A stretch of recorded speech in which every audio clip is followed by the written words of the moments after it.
কিন্তু এই 80% 70% রোজাদার অফিসারের মাঝে রমাদানের কারণে ঘোষ অর্জন করেছে, এই পার্সেন্টেজ কত? 5%, 10%?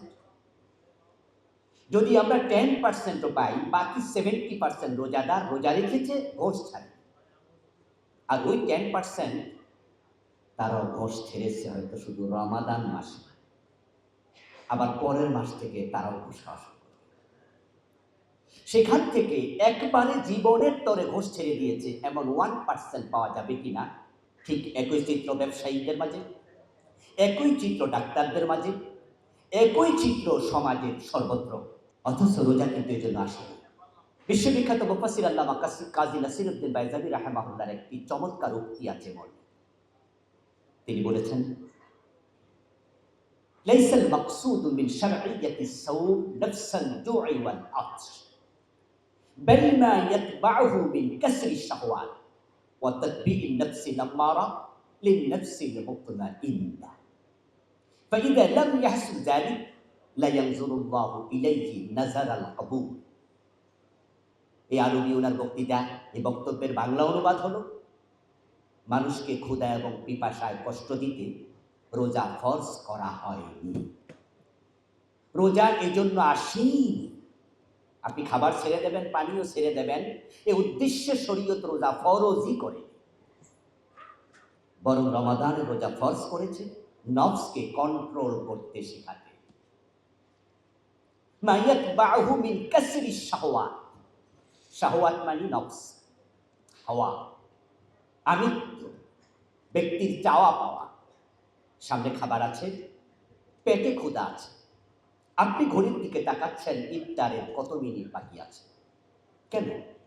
খেয়ে নেন, পিছনে তো কোনো লাঠিয়াল নেই, কোনো ফেরেশতা মাথায় আঘাত করবে না। কিন্তু আপনি বলছেন যে না, এখনো 5 মিনিট বাকি আছে। আল্লাহ বলেছে সুম্মা আতিম্মুস সিয়ামা ইলাল লাইল, রাত পর্যন্ত রোজা পূর্ণ করো। সূর্য ডুবার আগে তো রাত আসে না, সূর্য ডুবতে 5 মিনিট বাকি আছে, আপনি খাচ্ছেন না, অথচ ঘরের দরজা বন্ধ করে আপনি খেয়ে নিতে পারতেন, কেউ দেখতো না। আপনি পানি পান করতে পারতেন। যারা গ্রামে গঞ্জে গোসল করে তারা পুকুরে ডুব দিয়ে গোসল করে, একটু পানি যদি ডুব দিয়ে পান করে দুনিয়া কেউ টের পাবে না। কিন্তু আপনি কেউ পানি পান করছেন না রোজার দিবসে, কেন? আল্লাহ নিষেধ করেছে।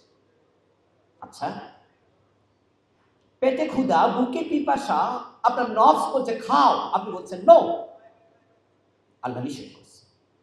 আল্লাহ কি ঘোষ নিষেধ করেনি? আল্লাহ কি সুদ নিষেধ করেনি? আল্লাহ কি ওজনে কম দেয়া নিষেধ করেননি? আল্লাহ কি মালে ভেজাল দিতে নিষেধ করেননি? আল্লাহ কি জমিকে মানুষের আইনে পরিচালনা করতে নিষেধ করেননি?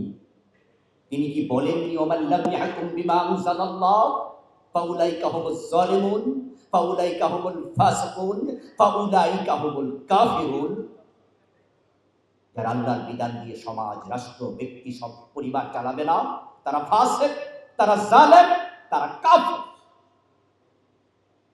আপনি রোজা রাখছেন কিন্তু আপনি ওজনে কম দিচ্ছেন, মালে ভেজাল দিচ্ছেন, মানুষকে ঠকাচ্ছেন, আপনি মিথ্যা কথা বলছেন, আপনি ধোঁকাবাজি করছেন, প্রতারণা করছেন, ঘুষ খাচ্ছেন, সুদ খাচ্ছেন, আপনি মানুষের বানানো রীতিতে দেশ চালাচ্ছেন, সমাজ চালাচ্ছেন, আপনি খাবার খাচ্ছেন না, আল্লাহ নিষেধ করেছে।